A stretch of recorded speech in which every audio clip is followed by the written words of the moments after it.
intro. I'll preface this by saying I've never actually led one of these go-to meetings, so bear with me. If there's any problems or you can't see anything, definitely let me know. And so wait, right now is it my face or is it the slides? Both. Whoa, okay then. So I'm not fully, oh, is it not that anymore? Anyway, we'll see, we'll see how this goes. So, hi, I'm Rachel Seamek. I'm the Executive Director of Flights for the Homeless, which is a national organization based in Los Angeles, California. And we do have a strong presence here, but we're slowly expanding east. And what we do is allow you university students to donate the extra money from your meal plan to your homeless community. So whether that means donating the actual meals, as in the dollar value of each meal, or donating the dining dollars you may have or the points you may have, any of those funds that are left over, getting those to people in need, since you don't really need to use them at the end of the semester anyway. And hey, Rachel, I'm going to interrupt you for 1 sec. Sorry. Yeah. Logistics again. Do you see on the GoToMeeting bar something that says start recording, sort of in the upper third? I see that. I don't see. Hold on a second. I'm going to, sorry, I got to record this for our friends that can't make it. Okay. So, sorry everyone, give me 1 second. We had a little bit of technical difficulties on our end, and so Rachel wasn't able to get started as soon as she would have liked. Do you want me to switch who the presenter is? Yeah, I apparently can't do that at the moment. Sure.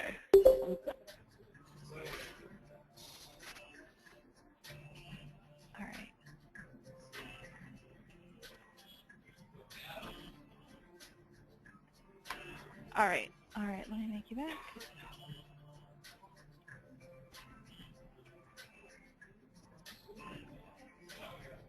All right, Rachel, you have it back. Sorry about that, everyone. Cool. Okay. All right. So essentially, like I explained, we allow university students to donate the extra money from their meal plan to their homeless community.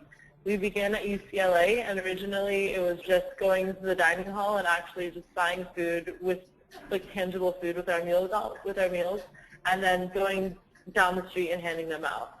And eventually we developed a partnership with dining, and they've allowed us to just take the funds from the meals and donate those instead.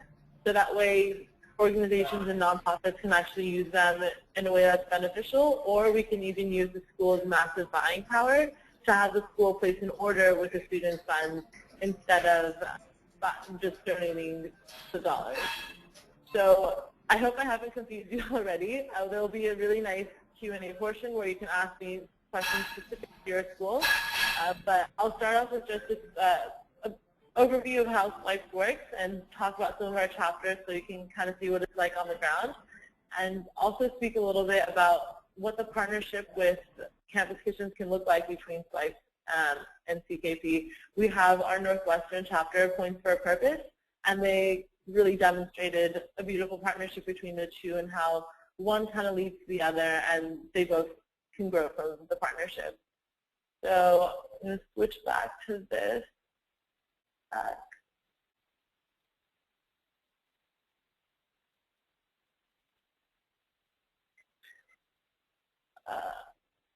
All right, is it on the screen now? Is it live? Yep, we see it. Okay, cool. So that's us, Flights for the Homeless. And so how we work, essentially, kind of that is written out here. Students will approach the dining hall at the end of the semester. Maybe for a week, you'll have a Swipes drive. You'll put a table outside the most popular dining halls. Students will come up to you and give their basic information, their name, student ID number, and how many swipes they want to donate, or meals, or dollars. And then you submit those sheets to the school, and the school converts those meals into a dollar value, and then uses those to purchase food or to write a check, which is then given to local shelters and pantries. Obviously, variations exist. Some of our chapters have online donation processes so the students are able to just log into their account online and donate that way as well. So just in case you're wondering what kind of numbers we're talking about exist, in 2013 we had 5 chapters and we salvaged over $111,000 in funds. Not necessarily just like food, but these are dollars that otherwise would have been spent in we don't know what way. So we're hoping to have this number increase as our chapters increase as well. So the basics of starting a chapter are to research what your school meal plans are like, what meal plans roll over to the end of the semester, which ones expire at the end of the week. Are there any student groups who have already tried doing something about this? Really trying to see, like something I always suggest our students to do is go onto your school newspaper and the website and look at the words swipes, donating, meal points, dining services, these different things to see if anyone's already tried to do this. Hopefully you guys have some more familiarity than the general population that tries to start a swipes chapter, since you already have somewhat of a relationship with dining. Whether that's, Linda was telling me that schools that have maybe, I'm a very transparent person, so let me know if I crossed any politically incorrect lines. But for instance, with Sodexo, since Campus Kitchens has a very strong partnership, it might be a little bit more of a friendly experience, while with Aramark or different organizations, you have to kind of explain who you are, what you're doing from the beginning. So hopefully, since you've already interacted with these administrators, you have some more familiarity. So, and you hopefully have done some of this research as a byproduct of that. So once you think you have a good understanding of what the meal plans are like, what administration is like, you'll kind of draft up how you think such a swipes donation program would look on your school, on your campus. And you make a proposal saying, okay, all the freshmen who have this meal plan would be able to donate at the end of the week, and this is where the food would go, and this is what the need in the community is. Really kind of sell the program. This is very much a pitch. If you guys haven't practiced pitching, this is a great opportunity to you as well. And then so once you make that initial pitch, you'll have to follow up. I think only one of our chapters, we have 9 right now, only one of them has gotten through without any problems. The other ones have triumphed over many, many a no's. And I'm sure if you talk to any of our chapter presidents, they'll tell you that victory at the end is so, so sweet. So we always encourage our students to never give up. Even UCLA, we had our initial chapter, we pushed for about 6 months until we got it up and running, and now the administrators are our biggest fans. So I'm going to go over a few of the chapters that we have, just so you can get a better sense of what it looks like on the ground.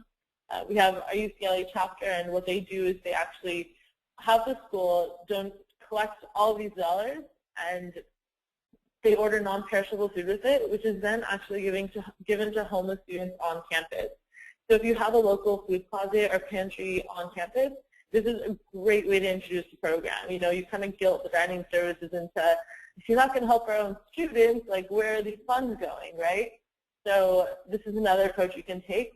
Another program that the UCLA chapter has are meal vouchers.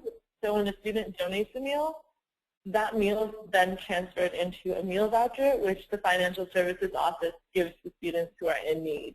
So there are many ways that you can kind of shift the program to make it work for your campus and really make it hard to say no to. So how swipes works, there's a few aspects to it, which is the first is the donation process. At the end of the semester, students will approach the tables outside the dining hall and be able to give there, like I mentioned earlier. And then there's the actual donation. So for instance, at UC San Diego, the school writes a check to the San Diego Food Bank, and because this isn't government funding or there are no real regulations on it, the students can decide that we want all of this to be spent on fresh produce. So last semester they gave about $7,000, and they said we just want this to be fresh produce. They included little flyers about what benefits of eating healthy and different things like that. Another option is that the school orders an equivalent amount of non-perishable food that's then donated. So something that's going to be really important to keep in mind as if this is a project you want to take on as we move forward is that there's often a conversion rate. So schools expect you not to use all your meals or your dining dollars. It's built into their budget. And that's why you have a conversion rate where you tell the school, I understand that this is something you should carry throughout the conversation, that you understand that this program is really in a sense, a burden to them because they have to donate staff time, they have to really dedicate it to other resources. So you're really understanding and saying, well, there's a conversion rate, so you don't have to give me the full dollar value. You can give me 30 cents for each dollar, and that still has a dramatic impact. And then some schools like USC, which is a private school, is able to give the full 100%. Drives often happen at the end of the winter, spring, fall quarter, or if you're on the semester system at the end of the semester, or even just one time at the end of the year. This is an example of our UC San Diego chapter. They have their drives happen at the end of winter and spring quarters, but there's a button on their student accounts that allows them to donate starting in the winter quarter. And their meal plans expire at the end of the year, which is why the option doesn't arise until winter. So we have our Points for Our Purpose chapter, which kind of highlights how our UC, our Campus Kitchens project and Swipes partnership plays out. So in this photo, the two people in the middle, Dean and Brian, are the co-founders of this program at Northwestern. And how they kind of came to this is, like most of you have probably already thought, I mean, the idea of Swipes isn't super innovative. It's an idea that most students really just come up with. They have extra dollars, so why not donate them, right? What we've done is just made it into a science. So these two guys kind of have this idea and decided, let's go and just swipe some cans, swipe some water bottles, and hand them out, and let's put bins outside the dining hall and let other students also do this, and we'll collect the bins and donate them. And when they pitched this to dining, they're like, wait, and when they spoke to Campus Kitchens, they realized that there's a program called Swipes for the Homeless, and it would be a great partnership since Northwestern's dining services already had such a strong relationship with Campus Kitchens. Why not have this program fund the extra food and resources that Campus Kitchens needed? So I know a lot of like healthy food options or different things like that that supplement the meals that the Campus Kitchens chapter at Northwestern donates were now provided through Points for a Purpose. Last year, they donated just about $4,500, which otherwise, again, wouldn't have existed. And that was really through the support of Campus Kitchens and Northwestern Dining Services to approve this program. And they also just kind of stand outside the dining halls to tell people about the program, but students at Northwestern are able to go up to the machines as they enter the dining hall and have points deducted that way. So I will definitely come back to this example in the Q&A if you guys have questions about it. So again, this is kind of like what I went over, but why am I on this call? Why is it relevant to talk about Swipes and Campus Kitchens together? Because it'll make a really great partnership. Because you already have some sort of the slide is a few hours outdated, but just so you guys know, you guys already know that you have a relationship with dining services, and you can kind of leverage that moving forward, or at least leverage the knowledge that you have about them. So, and you can use the funds to supplement the meals you already give. You can even have the school use its buying power. So if you need olive oil, the school gets olive oil for like extremely low prices, and you can just have them order it for you. It won't detract from your Campus Kitchens work since it's only one time a semester at the end of the semester. We always really encourage volunteering as a Swipes chapter amongst our members. So you're already doing the volunteering piece, so you don't need to worry about taking that on as well. And what Swipes is really, one of its biggest values is that anyone with a meal plan can participate, which are often freshmen and sophomores who have the most meals left on their plan, right? So it's a really great way to get new students involved in the work you're doing with Campus Kitchens as well by getting them to initially donate. And when they ask where it's going, you can kind of segue into your other project. This is our USC chapter, truck full of steaks they donated one semester. Our UC Santa Barbara chapter, they have weekly education tabling, so they'll table and have students go sign up for more information, and they'll hand out a bunch of information about homelessness in their community. This is a great leverage point. If you go into the meeting and they're kind of like, the meeting was dining as you're pitching Swipes and they kind of don't know what we are or what we're doing, You can say that this is an organization that President Obama has kind of given the stamp of approval of. He named us Champions of Change in 2012 and really acknowledged our work, and that's been a huge stepping stone for us since. We've been published in Forbes, in Good, in the LA Times, and a ton of other publications. So again, these are the basic steps to getting a chapter started. And if you have questions about getting a chapter started or more specifically about Spikes or myself, I'd be happy to answer them. This is my basic contact info, but I don't know if you want to write this down or it could be emailed out afterwards in some way or another. Yeah, absolutely. I'll make sure to send that out. So does anyone, at least initially, have a question they want to ask Rachel? You can either type it in the chat box or just say it, whichever you'd like. All right, well, I have a question to kick it off. What, Rachel, has been, if there is like a common challenge, what's like the most prominent challenge that your chapters have had when getting started? So I'd say there are two challenges.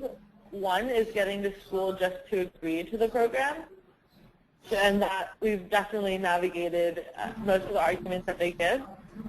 I'd be happy to go into those details in a moment. And then the second obstacle, being again very honest, is that students might get deterred after they get one or two no's. They'll kind of stop pushing for it or think that it's not a viable program. And what we try and tell our students all the time is you have a justifiable claim. You've paid for these meals, and it's at least a question worth pursuing until you get a legitimate answer. In addition to that, they're always like, going back to my first point, that there's always something that the school will say no about, whether that's a legal obligation. We have an amazing legal team who's taking this on pro bono, and we connect you with them, and they'll help you navigate whatever legal problems there might be. If there's an issue about the school's budget not working out, I'd be happy to troubleshoot that with you. Any problems that they really bring up, that's what my full-time job is, to kind of solve that. So we're here as a resource when those things do come up. Awesome. Anyone else?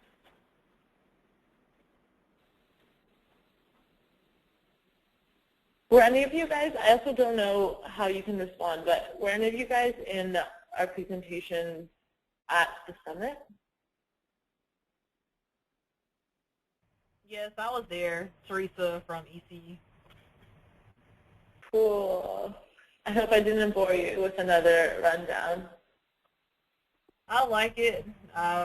We've been thinking about it, and we have a good relationship with our marketing people, Aramark, so I don't know, maybe something good happens soon.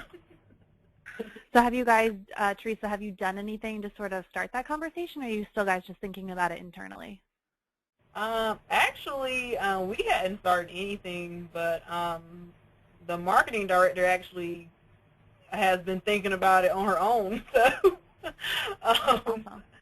and contacted us. So I don't know really what the plan is. Just been hearing a few things from them. So we'll see, because I think our students, their stuff rolls over, so you wouldn't. I don't know how that works, because most of them hold on to their stuff through the spring. And yeah, I think they're changing, and they've well, I went to EC for undergrad and now grad school, and I think they've changed the point system like 3 times over the past couple of years, and I think it's changing again this semester.